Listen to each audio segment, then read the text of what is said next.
Ganito naman ang gawin mo sa cornstarch.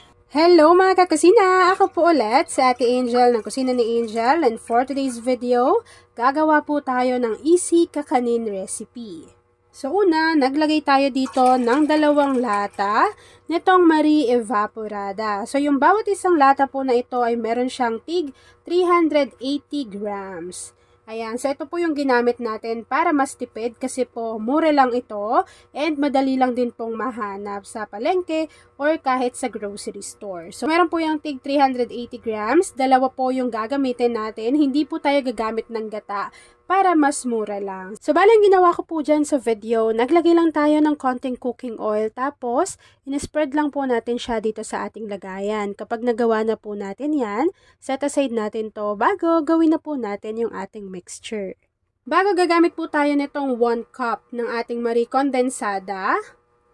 So usually kasi pag pang negosyo ang gagawin ninyo, ganito kalaki po yung bilhin ninyo. Meron na yung 1 kilo and mas makakatipid kayo. So ito yung ginagamit ko.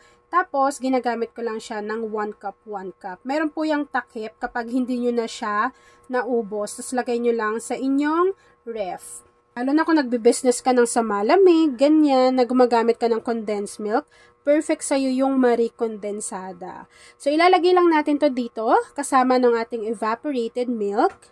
After nyan, maglalagay lang din ako dito ng 1 sachet nitong leche flan na jelly powder.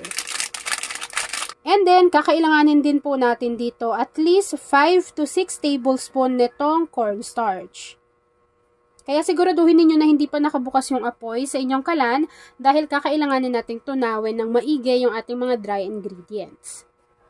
After adding ng ating dry ingredients, haluin lang po natin ito ng maigi and siguraduhin po natin na natunaw na po iyan bago natin buksan yung apoy sa ating kalan.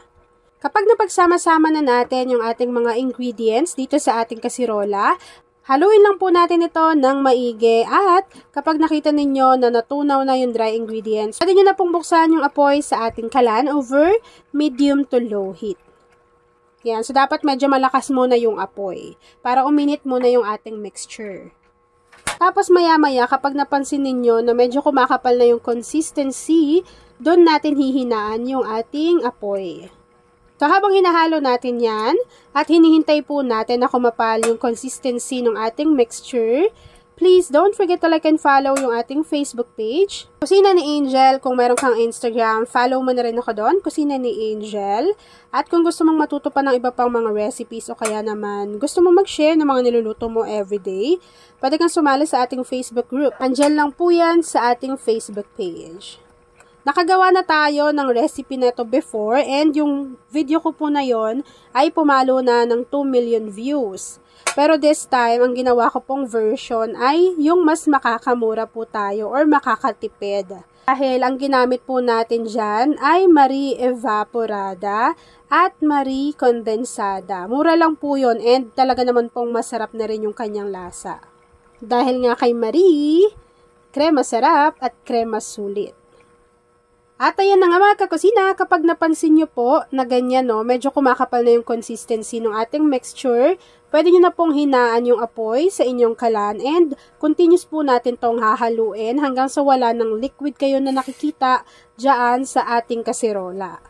Magiging smooth yung consistency neto. And i-ready nyo na po yung sineta aside natin kanina na molder. Yan. So kapag nakuha na po natin yung ganitong consistency, pwede na nating off yung apoy sa ating kalan at direct na po natin to agad isasalin. Dahil mabilis lang po itong mag-set or mag-firm. Yan, so isasalin lang po natin ito dito sa ating lagayan. Sa pagsalin na ito, dapat mas mabilis kayo ha. Para hindi lang siya maninikit dito sa ating kasirola. So, kapag naisalin na po natin yan dito sa ating lagayan, hihintayin lang po natin tong mag-set, mag-firm, lumamig, and then after po nun, papakita ko na sa inyo kung ano yung natapos nating easy kakanin recipe. At ayan na mga kakusina, once na nag-set na or nag-firm na yung ating recipe, mapapansin ninyo na kusa na po siyang matatanggal dyan sa ating lagayan. So this time, ilalagay lang natin to sa aking plato. Tapos, papakita ko na sa inyo kung ano yung natapos nating easy dessert recipe. Kapag naisali na natin yan sa ating plato, magdadust lang po tayo dito ng cocoa powder and then after po nun, pwede na natin yang i-enjoy. At ayan na mga kakusina, tapos naman po ang ating easy kakanin recipe na leche flan pudding. Grabe, sobrang creamy. Kung nagustuhan mo yung ating video, please like and share this video. At kung hindi ka pa nakakapag-subscribe sa aking YouTube channel na Kusina ni Angel, please click subscribe button. Click mo na yung notification bell. Click all para lagi kang updated sa bawat ina-upload kong mga videos. At kung isa ka din sa dessert or kakanin lover, say hi Angel sa ating comment box section at ilagay mo na rin sa ating comment box section kung taga saan ka nanonood.